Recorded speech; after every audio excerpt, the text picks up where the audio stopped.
on YouTube. This is the very latest news from Fabulous 103 and the Fabulous Pattaya Media Group. It would be great if you liked and subscribed to us. It's time to turn off the television and phones and make babies, according to a Deputy Prime Minister at the weekend, who predicts that the population here in Thailand could drop 50% within 60 years unless prospective parents become real ones. Further analysis based on these current trends showed that at the same time the actual working population could drop to 25% of today's figures, leaving an unmanageable gap. In 1970, the birth count registered in Thailand was over 1 million. Now it's half that. We're likely to see promotions and inducements for couples to create families, which may include upgraded privileges such as time off work, more childcare in workplaces and allowances for parents.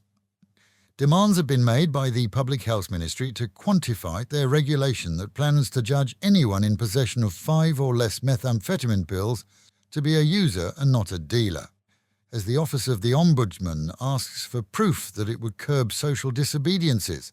So a former Bangkok deputy top cop has claimed that such a regulation would violate laws and do more harm than good, setting out an easy plan for addicts to become dealers without risk of arrest. The number of violent crimes attributed to methamphetamine usage is escalating for sure, and a decision now has to be made by the administrative courts. Like your meat rare? Well, you might want to think again, as a warning has been issued by the Department of Livestock Development not to eat uncooked or rare meats, following confirmed reports of an anthrax outbreak amongst animals in Laos near the Thai border. Thai farmers in the region are being advised to inoculate their livestock against a virus affecting cattle, goats and sheep. Anthrax is not passed on from human to human and is curable if caught early. Symptoms in humans include blistering, stomach upsets, shortness of breath and headache, and checks for smuggled livestock are being enhanced at the weekend to prevent illegal import of meat here.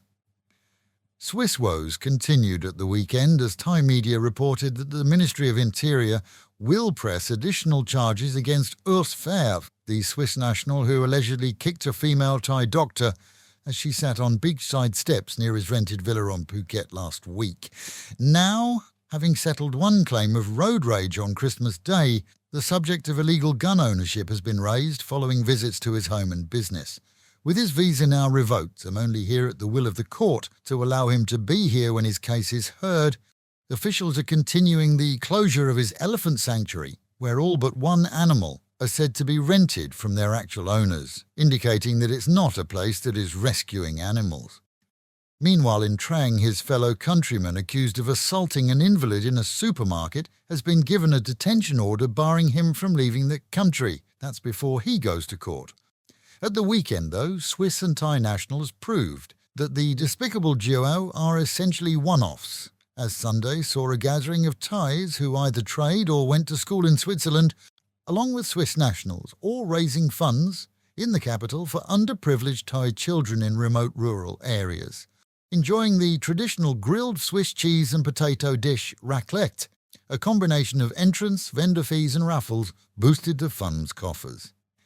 Who wants to go to school? Well, it seems that at least 11,000 prospective pupils attended entrance exams held at the Impact Arena, each hoping to get a 1 in 10 chance of studying at Thailand's top-rated state school. The school, Triam Udom Suksa, offers just 1,100 assigned admissions this year. Entrance exams, though, are tough, as it's seen as a prep school for students hoping to further their studies later in Chulalongkorn University.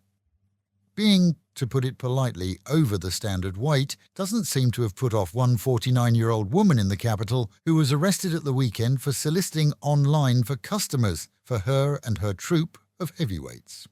Tipping the scales at 130 kilograms, she was arrested by police who carried out a sting operation, paying her online up front for the pleasure of the company of she and 7 others for a private party, and then duly putting them in handcuffs.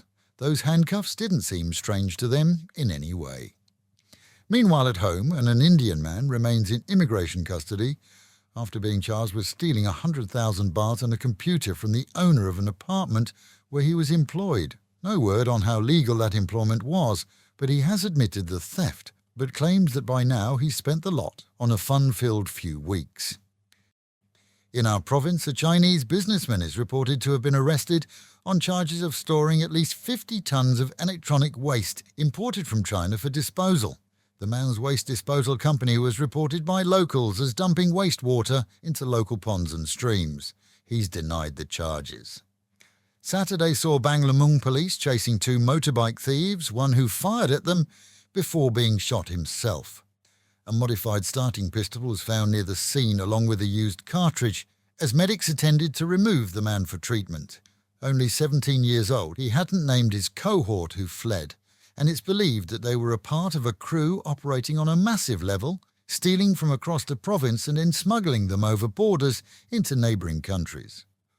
Friday saw police raiding shops selling fireworks in the Nuglua area ahead of the music festival, in an attempt to reduce the illegal sale and later use of pyrotechnics on the beaches, said to be in response to complaints from business and residential addresses along the seafront. More raids are predicted, and street vendors face arrest as well.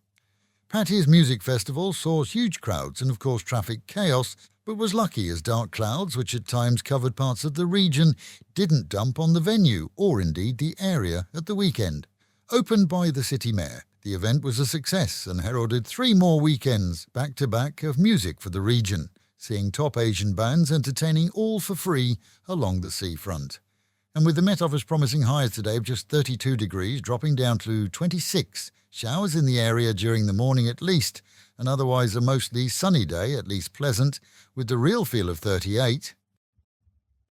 Local and national news today from Fabulous 103 FM and Fabulous Pattaya Media Group. And to get a notification every time we release another bulletin or program, like and subscribe to our channel, Fabulous Pattaya Media Group, by using the link below.